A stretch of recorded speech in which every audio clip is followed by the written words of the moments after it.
최후의 만찬. 그날 밤 예루살렘에서는 집집마다 유월절 준비를 위해 사람들이 분주히 일하고 있었습니다. 그때부터 1400년의 세월이 흐르는 동안 이들은 유월절을 잊어본 적이 없습니다. 유월절에 제물로 바치는 어린 양은 옛날 조상들이 이집트에서 겪은 일을 생각하게 하는 동시에 또 장차 예수님이 전 인류를 대신하여 죽으신다는 것을 나타내고 있었습니다. 그때 어린 양의 피가 어린이의 피를 대신했듯이 예수님은 우리를 살리기 위하여 목숨을 버리셨기 때문에 예수님을 하나님의 어린 양이라고 합니다. 주님, 오늘 밤 유월절의 음식은 어디서 준비하면 좋으시겠습니까? 예루살렘 성 안으로 들어가면 물 한 동이를 이고 가는 사람을 만날 것이다. 그 사람이 들어가는 집으로 따라 들어가거라. 베드로와 요한이 성 안으로 들어갔을 때 예수님의 말씀대로 과연 물동이를 이고 가는 사람을 만났습니다. 아, 저 사람이다. 따라가 보자. 그들은 그 사람의 뒤를 따라 어느 집으로 들어갔습니다. 그리고 주인을 불러서 자기들이 온 까닭을 말했습니다. 우리 선생님께서 제자들과 함께 유월절 음식을 잡수실 방이 어디 있느냐고 물어보라십니다. 예수님께서 보내셨습니까? 저 2층의 큰 방으로 올라가 보시지요. 준비가 되었습니다. 모든 것이 예수님의 말씀대로여서 저녁이 되자 예수님과 제자들은 그 2층 방으로 왔습니다.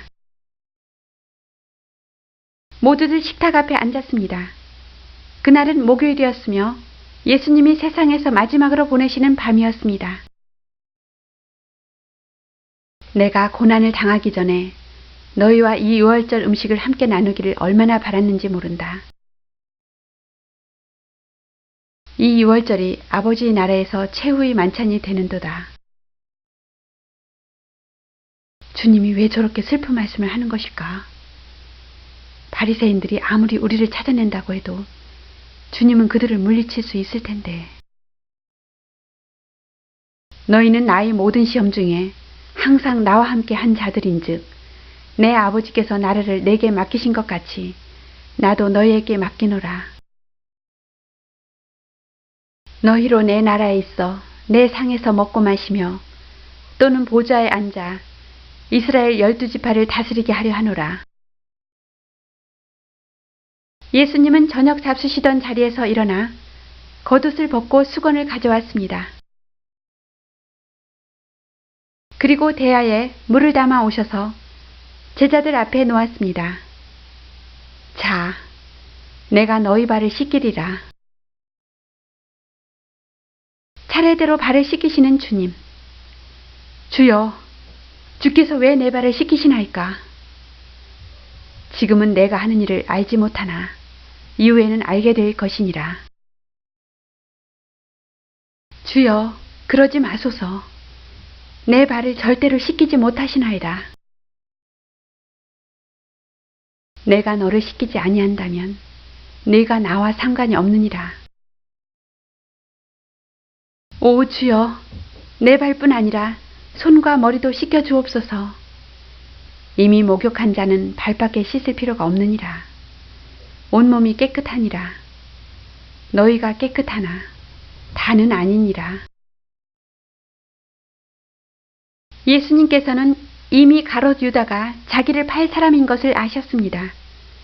깨끗하지 않은 한 사람이 자기인 것을 아는 유다는 순간 가슴이 뜨끔했습니다.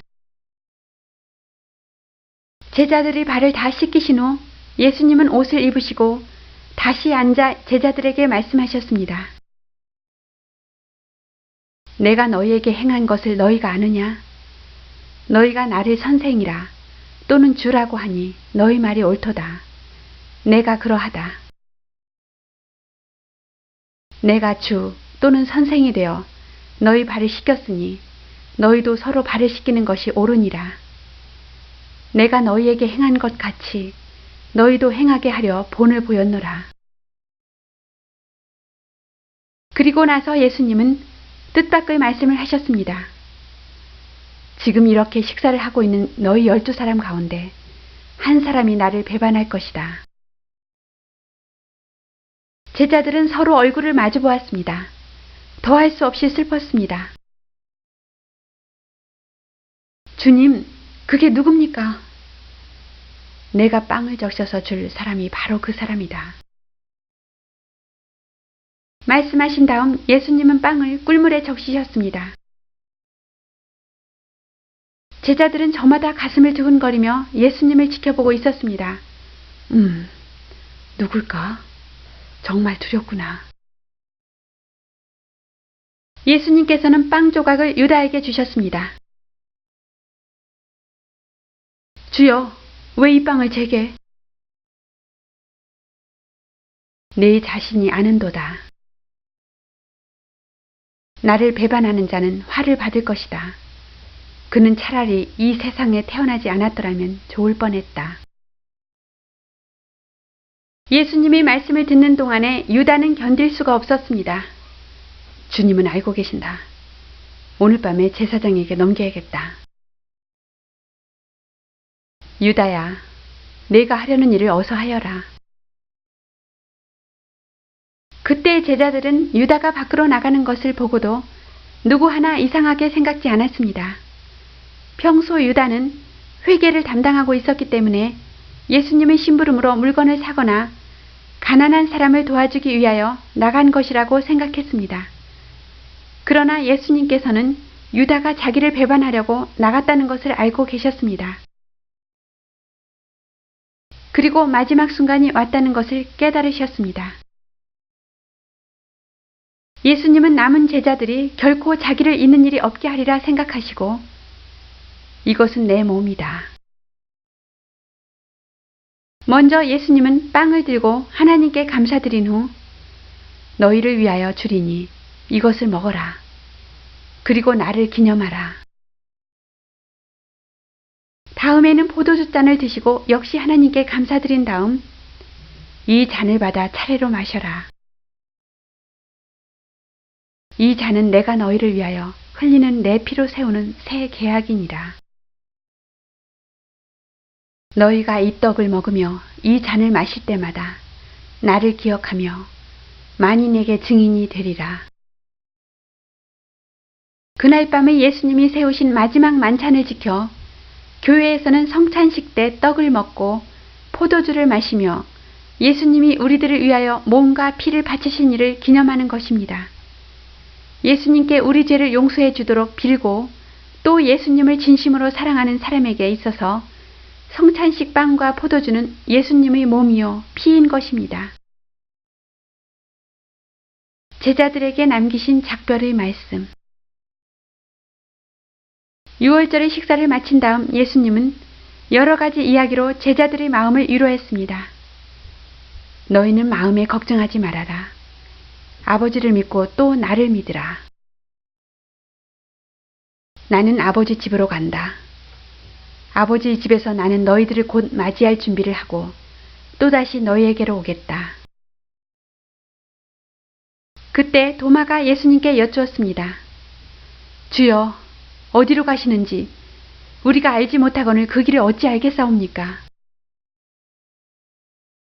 내가 곧 길이요 진리요 생명이니 나로 말미암지 않고는 아버지께로 올 자가 없느니라.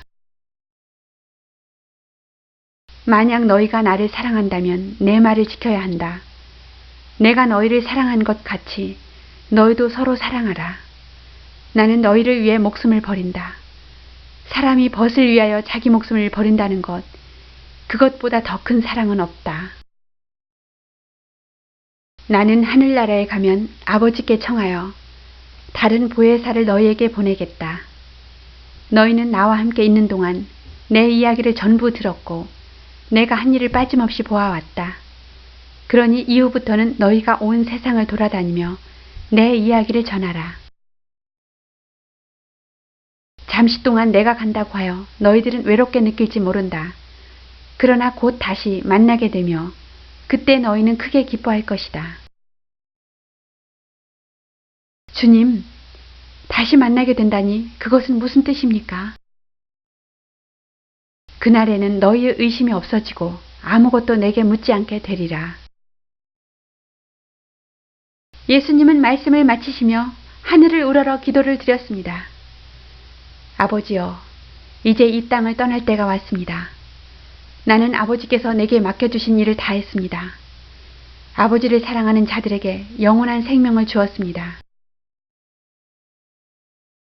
나는 이 세상에 아버지의 영광을 드러냈습니다. 거룩하신 아버지, 아버지를 사랑하는 이 세상의 모든 사람을 지켜주옵소서. 베드로의 슬픔. 기도를 마치신 예수님은 제자들과 함께 그 집을 나와 전에 종종 가신 적 있는 올리브산으로 향했습니다. 조용한 밤이었습니다. 예수님은 걸어가시며 오늘 밤 너희가 다 나를 버릴 것이다. 그러나 내가 다시 살아난 후에 너희보다 먼저 갈릴리로 가리라. 그런 일은 있을 수 없습니다.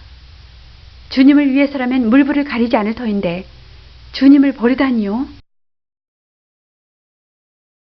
비록 모든 사람이 주님을 버린다고 해도 저는 절대로 주님을 떠나지 않겠습니다. 베드로야, 내가 분명히 말하노라.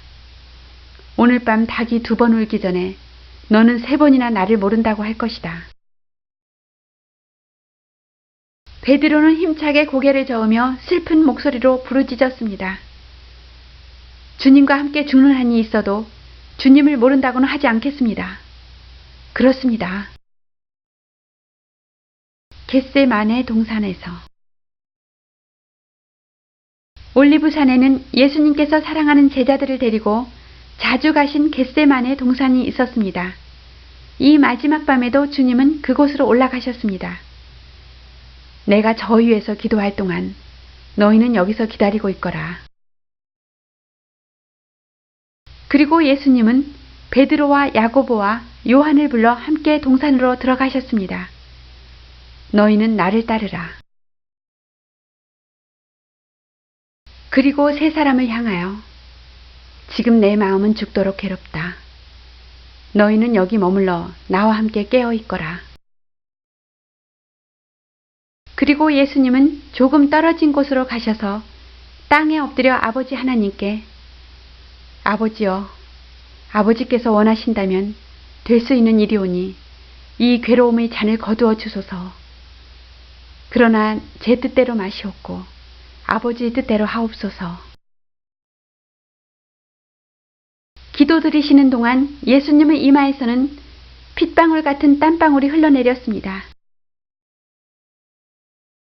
얼마가 지나 예수님은 몸을 일으켜 제자들 곁으로 오셨습니다. 그러나 제자들은 잠이 들어 있었습니다. 너희는 나와 함께 1시간도 깨어 있을 수 없단 말이냐? 부끄럽습니다, 주님. 간밤에도 잠을 자지 못했습니다, 주님. 유혹에 빠지지 않도록 깨어서 기도하여라. 마음은 원이로되 육신이 약하도다. 예수님은 다시 그 자리로 돌아가셔서 큰 소리로 아버지여, 제가 이 괴로움을 겪지 않을 수 없는 것이라면 아버지의 뜻대로 하옵소서.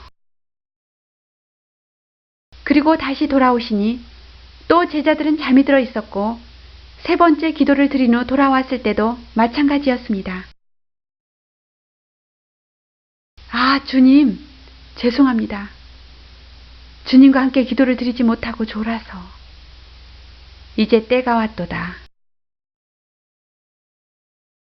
예수님은 자기가 이토록 괴로워하는 동안 제자들도 함께 지켜보며 자기를 위해 기도드려 주기를 바라셨습니다. 아, 어떻게 이렇게 무심할 수가 있담. 일어나서 가자. 나를 배신할 자가 가까이 와 있다.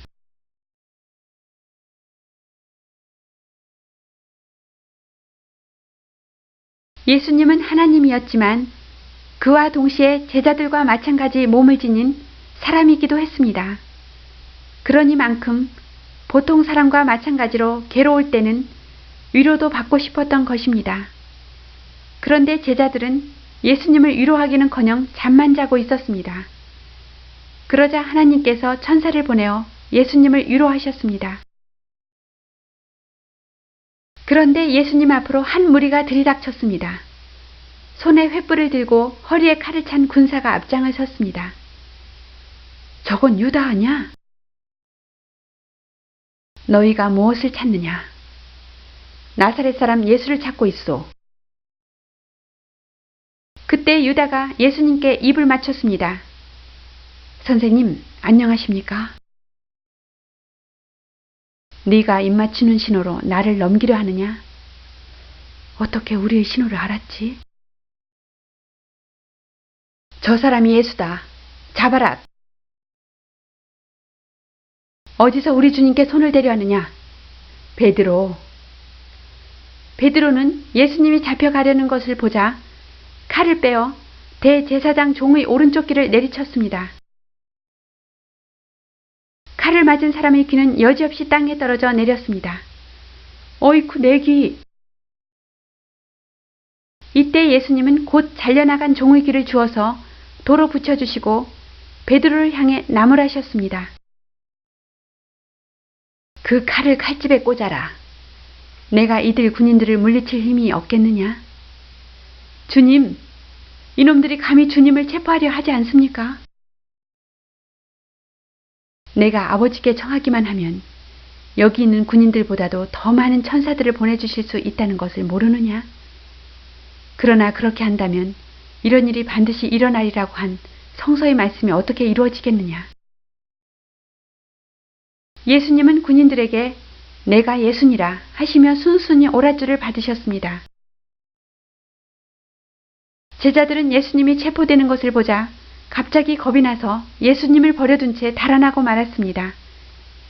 다만 베드로와 사랑하는 제자라 불린 요한은 잠시 후 멀찍이 떨어져서 예수님의 뒤를 따라갔습니다.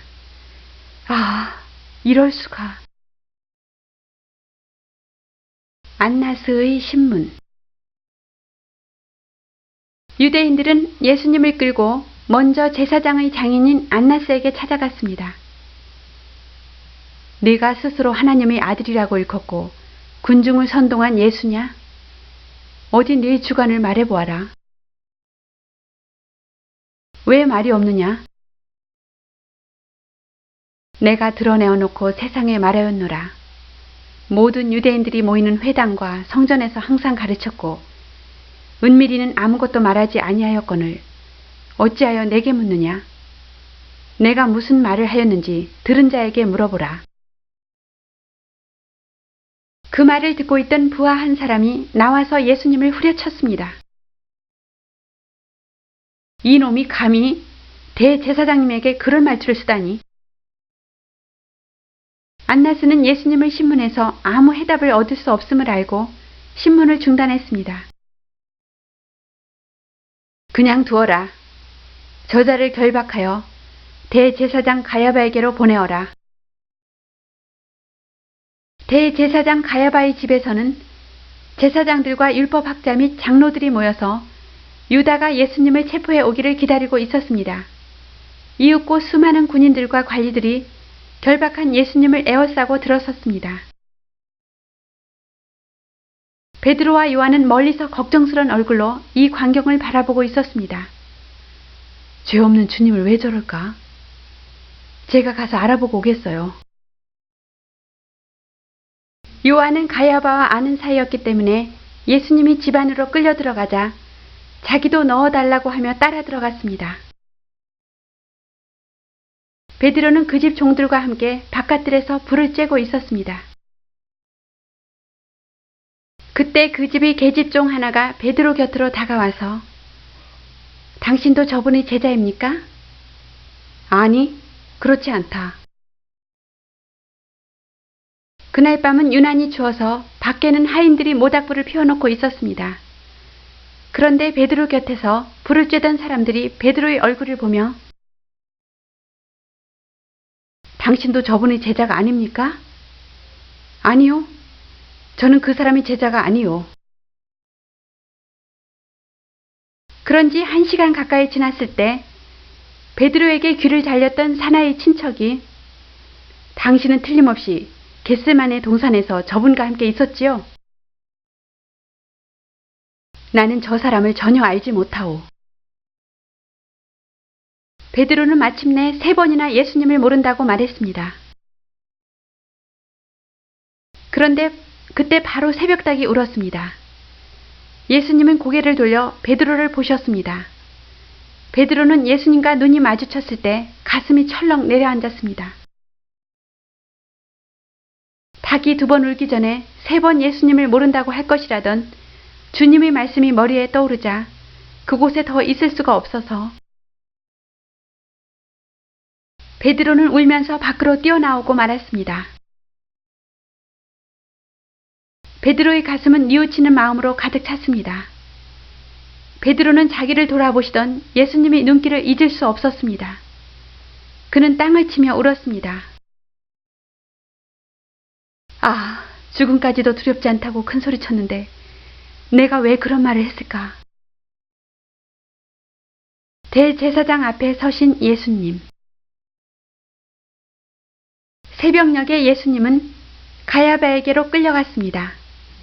그곳에 모인 지도자들은 무슨 꼬투리라도 잡으려고 숱한 질문을 퍼부었습니다. 너희 죄에 대해서 증인은 많다.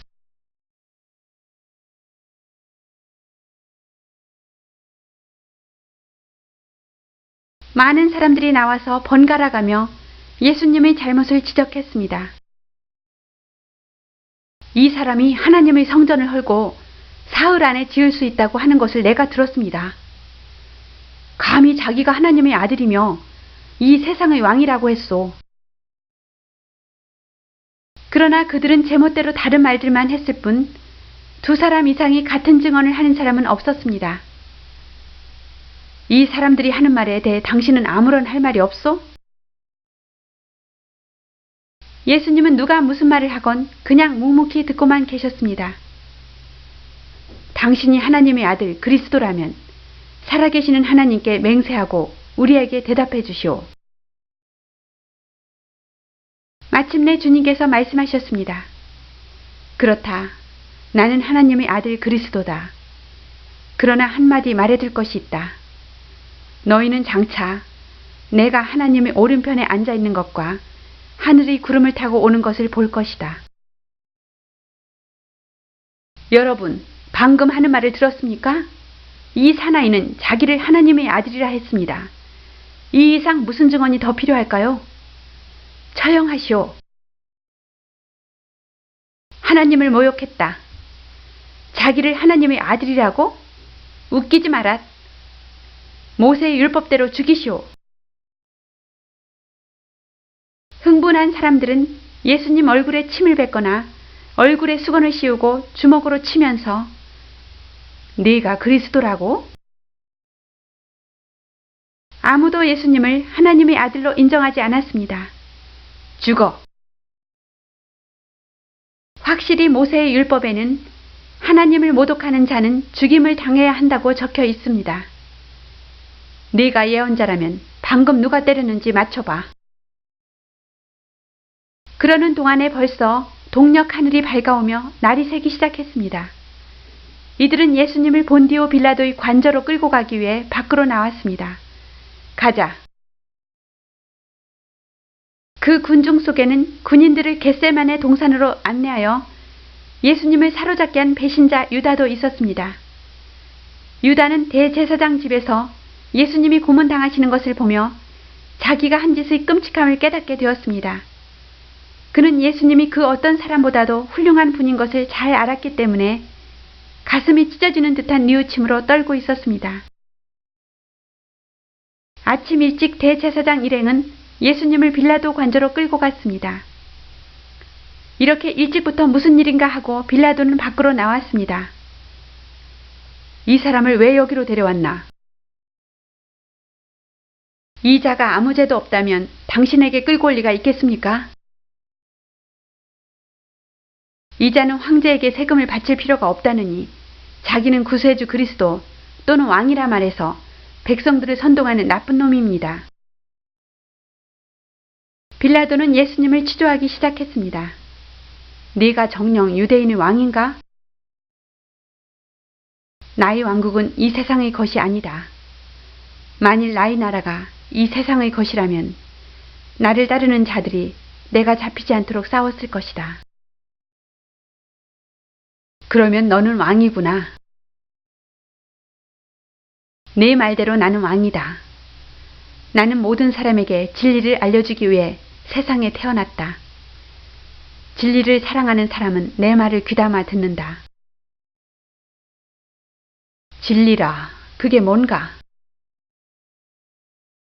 빌라도는 그 대답을 들을 필요를 느끼지 않으며 대제사장과 장로들에게 당신들이 이 사람을 내게 재판해 달라고 데리고 왔지만 내가 얘기해 본 결과 이 사람에게서 아무런 죄목도 찾지 못하였소. 사형에 처해야만 할 나쁜 짓은 하지 않았군요. 아닙니다, 각하. 아니요, 이 사나이는 옳지 못한 일을 가르쳐 갈릴리 지방을 비롯해서 여러 나라 사람들 사이에 소동을 일으킨 사람입니다. 처형해 주십시오. 그대는 저들이 하는 말을 인정하는가? 다른 할 말은 없는가? 그러나 예수님은 그때부터 아무 말도 하지 않았습니다. 빌라도는 예수님을 재판하고 싶지 않았습니다. 저자가 어느 지방 출신이요? 그는 갈릴리 지방 목수의 아들입니다. 그럼 그곳은 헤롯 안티파스가 다스리는 곳이군요. 이 자를 헤롯에게로 데려가시오. 좋습니다. 이 자는 반드시 사형에 처할 것입니다. 여러분도 기억하시겠지만 헤롯은 세례 요한을 감옥에 가두고 죽여버린 바로 그 왕입니다.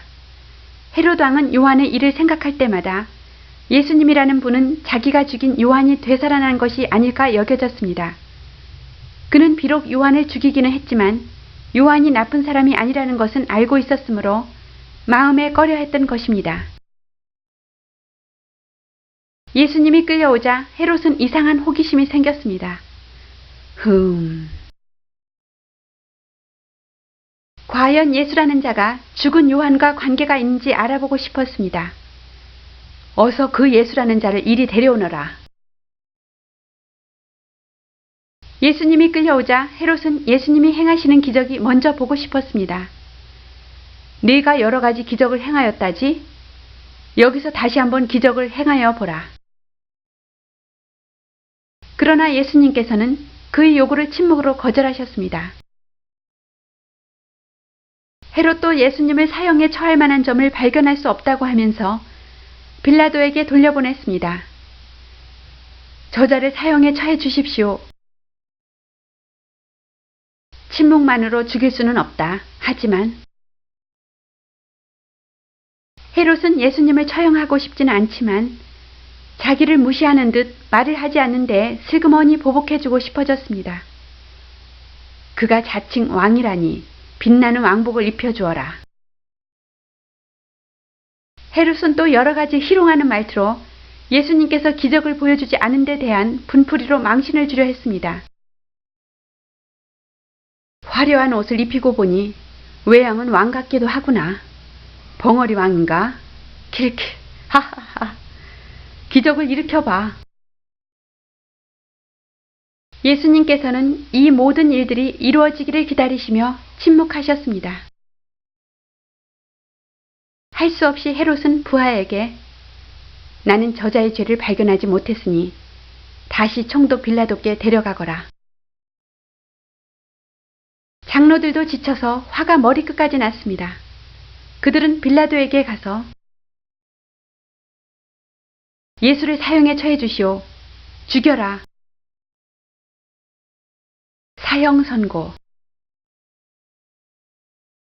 너희들이 왕 헤롯도 그의 죄 없음을 말하였고 나도 그 증거를 찾지 못했거늘 어찌 죽이라 하오.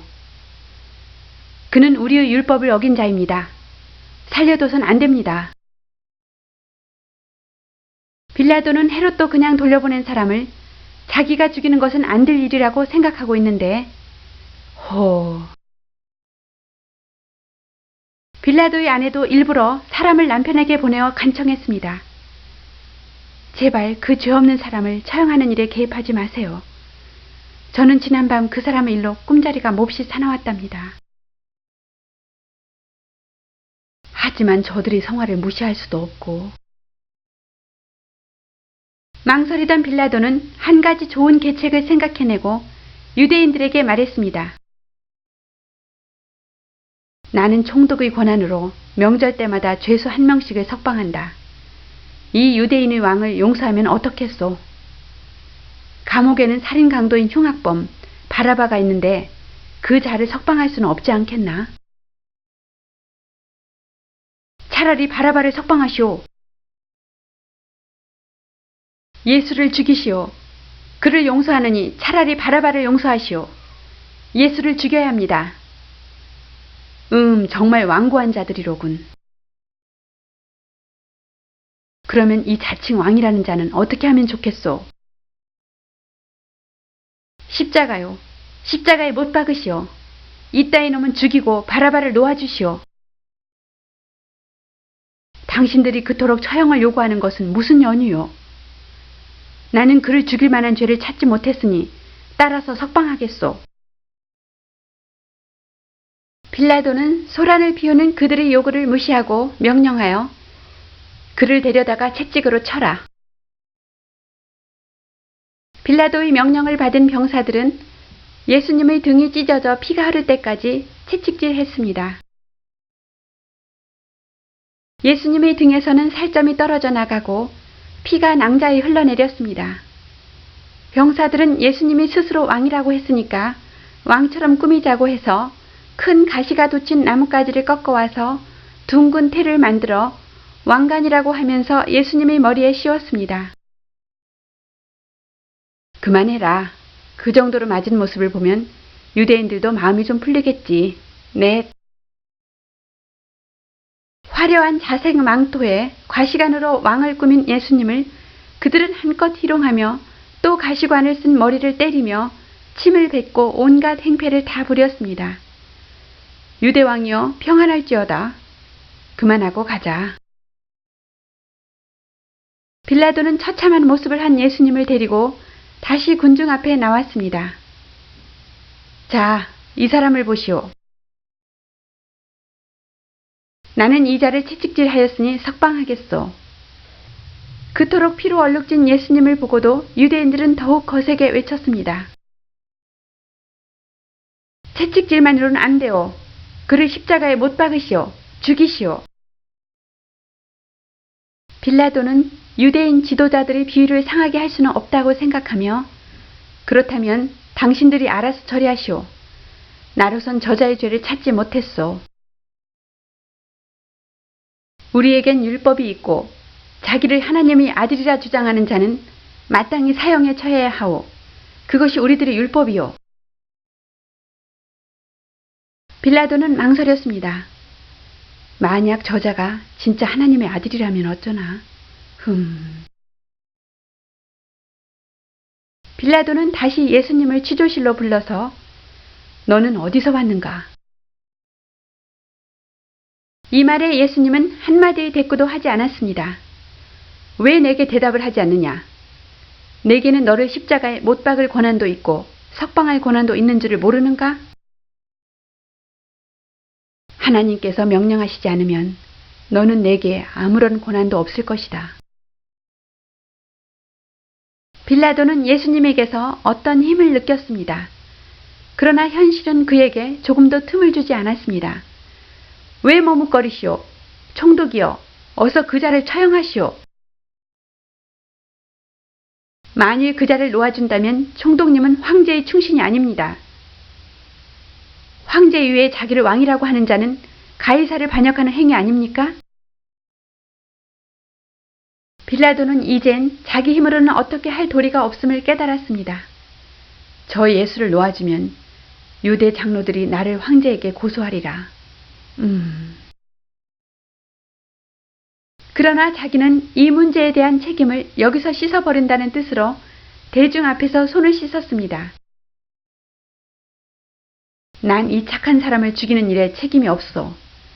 책임은 모두 당신들에게 있소. 예, 좋습니다. 그 사람의 죽음에 대한 책임은 우리가 지겠소. 마침내 빌라도는 살인자 바라바를 놓아주고 예수님을 넘겨주었습니다. 예수를 십자가형에 처하노라. 빌라도의 명령이 떨어지자 군인들은 예수님을 사령부 뜰로 끌고 갔습니다. 군중들은 미친 듯 함성을 질렀습니다. 가시지요, 왕이시여. 가롯 유다의 자살. 유다는 예수님이 그토록 채찍에 맞으며 고난을 당하시고도 사형이 확정된 것을 지켜보다가 내가 죄 없는 주님의 피를 팔았구나. 이게 무슨 짓이람. 아, 어쩌다. 유다는 제사장들로부터 예수님을 넘겨준 대가로 받은 은전을 움켜쥐고 그들에게로 돌아왔습니다. 이 은전을 돌려드리겠소. 저는 아무 죄도 없는 분을 배신했습니다. 주님은 나쁜 짓을 한 적이 없어요. 그런 일은 우리가 알 바 아니야. 네가 스스로 처리해. 유다는 은전을 내동댕이 치고 밖으로 뛰쳐나왔습니다. 이 더러운 돈을 돌려주마. 저 무엄한 놈이. 유다는 이제 무슨 말로도 예수님을 살릴 수 없다는 것을 깨닫고 나뭇가지에 목을 매달아 죽었습니다. 대제사장들은 은전을 주워 들고 이걸 어떻게 할까? 이것은 피의 대가다. 헌금괴에는 넣을 수 없다. 의논 끝에 이 돈으로 외국인을 위한 묘지를 사기로 했습니다. 이곳은 후에 이 묘지가 생긴 내력을 들은 사람들이 피의 밭이라고 이름을 지었습니다. 십자가를 지신 주님. 예수님은 신음소리 한 번 내지 않으시고 이 모든 괴로움을 꾹 참으셨습니다. 예수님이 이같이 끔찍한 고통을 참으신 것은 모두 우리를 위해서였습니다. 이제 군인들은 예수님의 어깨에 나무 십자가를 지었습니다.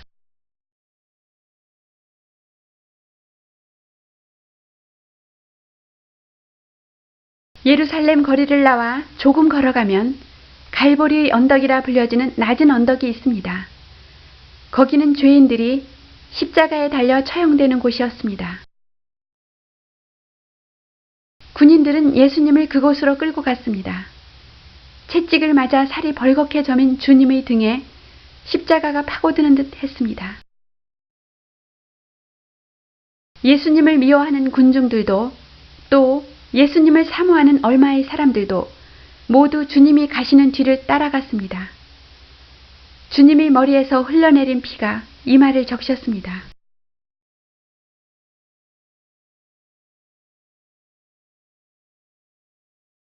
아무리 하나님의 아들인 예수님이라 할지라도 아직은 우리와 똑같은 몸을 지니신 주님께서 어떻게 그 고통을 견디셨을까요? 우리를 위해서였습니다. 그토록 잘 참으시던 주님께서 예루살렘 거리를 벗어났을 때 예수님이 휘청하시며 쓰러지셨습니다. 주님은 그만 십자가 밑에 깔려버렸습니다. 오 주님. 이런, 이제는 너무 지쳐있군. 이러다간 십자가에 달리기도 전에 죽어버리겠다. 마침 그때 구레네의 시몬이라는 힘이 세어 보이는 청년이 예루살렘 시내로 들어오고 있었습니다. 이봐, 자네가 이 사람의 십자가를 대신 지고 가야겠네. 예, 그렇게 하지요. 예수님을 따르던 사람들은 비로소 이 소문을 듣게 되었습니다. 밤사이에 이루어진 이 엄청난 사건은 삽시간에 불이 번져나가듯 퍼져나갔습니다. 일어나. 평소에 예수님의 말씀을 듣고 그 가르침대로 살려고 생각하던 여자들도 조금 전에 예수님이 걸어가신 슬픔의 길을 따라 조바심에 떨면서 갈보리로 달려갔습니다. 오, 주님이 무거운 십자가를 지고 몇 번이나. 예수님의 어머니 마리아도 이 사람들 속에 끼어 있었으며 예수님이 병을 고쳐주신 적이 있는 막달라 마리아도 있었습니다. 오, 내 아들아. 십자가에 못 박히심. 갈보리산 언덕에서는 예수님을 십자가에 못 박아 죽이기 위한 준비가 군인들의 손으로 착착 진행되어 갔습니다.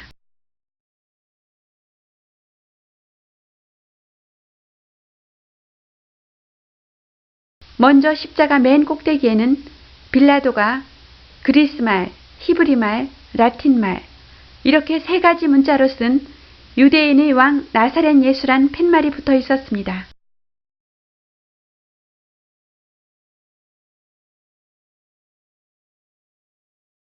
그리고 예수님을 십자가 위에 눕혀 두 손과 두 발에 굵고 긴 못을 쾅쾅 박아버렸습니다. 예수님의 손과 발에서는 우리를 위하여 남김없이 피를 쏟으셨으며 그 몸에서는 한 방울의 물도 남김없이 쏟아내셨습니다. 우리들은 조그만 괴로움에도 참을 줄을 모릅니다. 견딜 수 없는 괴로움을 당할 때 여러분은 예수님의 이 모습을 떠올리십시오. 누가 여러분에게 고통을 줄 때에도 주님의 이 장면을 떠올리시면 참을 수 있을 것입니다. 예수님은 이 엄청난 괴로움을 당하시면서도 오히려 자기를 죽이는 자들을 위해 기도하셨습니다. 아버지여, 이 사람들을 용서해 주옵소서. 이 사람들은 자기들이 하고 있는 일을 모르고 있나이다. 자기 자신을 위해서나 빌어라. 자, 우리는 저자의 옷이나 나누어 갖자고. 좋지. 그 당시 로마에서는 십자가의 처형이 가장 큰 극형이었다고 합니다. 십자가형은 4명이 한 조가 되어 작업을 하였는데 이 작업에 참여한 병사들은 죄수의 옷을 부수입으로 나누어 가질 수 있도록 로마법은 정해놓았답니다. 저희가 내 옷을 제비 뽑나이다 라고 한 성경 말씀이 이루어졌습니다. 십자가 둘레에는 예수님을 따르는 많은 사람들이 모여들었습니다. 여자들도 많이 있었습니다. 예수님이 누구보다도 사랑하신 두 사람, 즉 예수님의 어머니 마리아와 제자인 요한은 십자가에 매달리듯이 서 있었습니다. 주님, 으아, 도저히 못 볼 일이로다. 살려줘.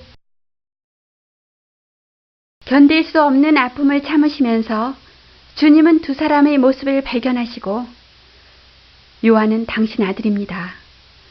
요한아, 내 어머니를 내 어머니라 생각하고 소중히 모셔라. 예, 주님. 으흐흐. 예수님을 따르는 사람들이 이토록 탄식하며 슬퍼하고 있는데도 대제사장과 장로들은 여전히 예수님을 조롱하며 비웃고 좋아라 하고 있었습니다.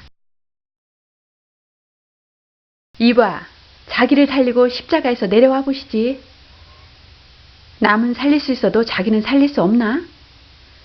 십자가에서 내려와 보라. 그러면 믿어주마. 힝. 그래도 이스라엘이 왕이냐? 비열한 놈들. 예수님 옆에 달려있던 살인 강도까지 비웃으며 너는 그리스도가 아니냐? 너도 살고 우리도 살려보시지. 흥. 그러나 다른 죄수는 그를 꾸짖으며 너는 얼마 후 죽어서 하나님 앞에 서야 하는데 그런 말이 잘도 나오는군. 하나님이 두렵지도 않느냐? 우리야 벌을 받아 마땅하지만 저분이야 무슨 잘못이 있단 말이냐? 예수님께서 하늘나라에 들어가실 때 저를 꼭 기억해 주십시오. 오늘 너는 나와 함께 낙원에 들어가게 될 것이다. 쳇, 어떻게 믿어? 낮 12시쯤 되자 하나님께서는 온 땅에서 빛을 거두시고 어둠으로 덮어버리셨습니다. 하늘이 왜 이렇게 컴컴하지? 지금은 대낮인데 비가 오려나? 그때부터 예수님이 가장 고통을 당하고 계시는 3시간 동안 계속해서 이 땅 전체가 어둠 속에 묻혀 있었습니다. 예수님이 이 땅에 오신 이후 예수님의 생활은 오직 하나님을 사랑하며 하나님을 섬기는 일이었습니다. 그 예수님께 이때까지 인간이 저지른 온갖 죄, 그리고 앞으로도 계속해서 인간이 범할 것임에 틀림없을 별의별 죄, 그리고 여러분의 죄도, 나의 죄도, 온 세계의 과거와 미래의 모든 죄를 마치 예수님 자신이 지은 것처럼 그 죄 때문에 모든 인류에게 내린 벌을 예수님 혼자서 도맡아야만 하셨던 것입니다. 오후 3시쯤 되자 예수님은 괴로워 몸부림을 치시면서 나의 하나님이여, 나의 하나님이여, 어찌하여 나를 버리시나이까?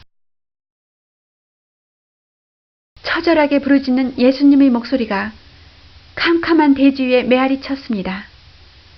하나님께서 얼굴을 돌리셨기 때문에 해도 그 빛을 잃고 땅도 깊은 어두움에 묻혀버렸던 것입니다. 우리는 결코 이 순간을 잊어서는 안 됩니다. 우리 모든 생활 가운데 이 숭고한 사랑을 표대로 삼읍시다. 사람들은 예수님의 외치는 소리를 듣고 저 사람이 엘리야를 부르는가 보다. 무슨 말일까? 신경 쓰지 말자고. 곧 죽을 텐데. 예수님께서는 너무나 오랜 시간 동안 매달려 계셨으므로 이제 그 몸속의 모든 기능이 마비되어 갔습니다. 숨을 거두시기 전 예수님은 가느다란 목소리로 목이 마르다. 알았소. 곁에 있던 한 사람이 해면에 포도주를 적셔 막대기에 꽂아서 예수님 입에 갖다 대었습니다. 이제 마지막 때가 다가왔습니다. 예수님께서는 남은 힘을 다하여 큰 소리로 이제 다 이루었다. 아버지여, 제 영혼을 아버지의 손에 맡깁니다. 이제 예수님께서는 하나님 아버지의 뜻을 이루기 위하여 이 땅에서 임무를 끝내신 것입니다. 고개를 떨어뜨리고 숨지셨습니다. 괴로움은 끝났습니다. 예수님이 숨을 거두신 것과 동시에 하나님께서는 큰 지진을 일으키셨습니다. 땅은 크게 흔들리고 바위가 굴러 떨어지며 성전의 성소 휘장이 위에서 아래로 찢어지고 말았습니다.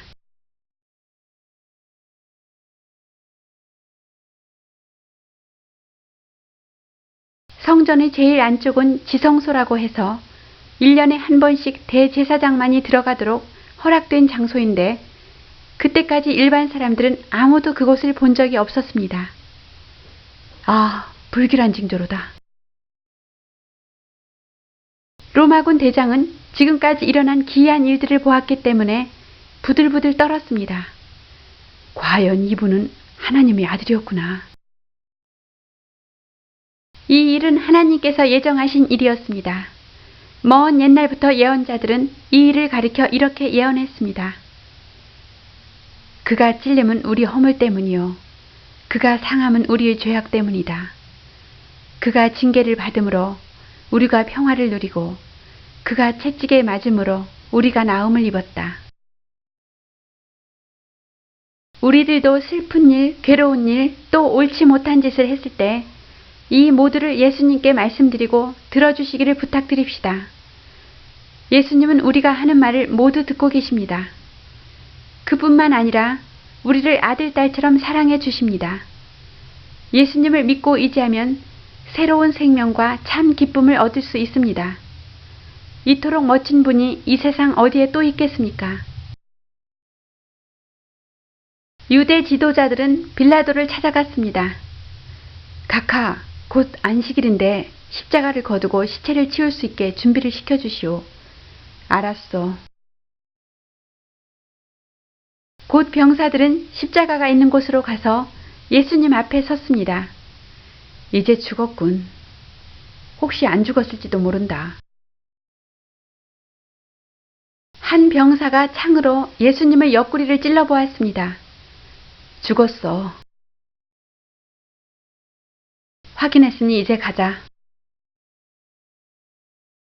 예수님을 사모하며 따르던 사람 중에 요셉이라는 부자가 있었습니다.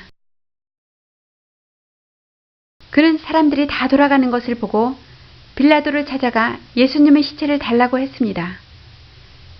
예수를 제가 장사진에게 허락하소서. 그렇게 하시오. 또 한 사람의 부자가 있었는데 그는 유대인의 지도자로서 밤에 예수님을 방문했던 니고데모라는 사람이었습니다. 향료 60kg일세. 주님의 몸에 바르세. 고맙네, 니고데모. 그 향료를 예수님의 몸에 바르고 세마포로 주님을 쌌습니다. 그리고 요셉이 자기가 죽으면 묻히도록 준비된 무덤에 장사 지냈습니다.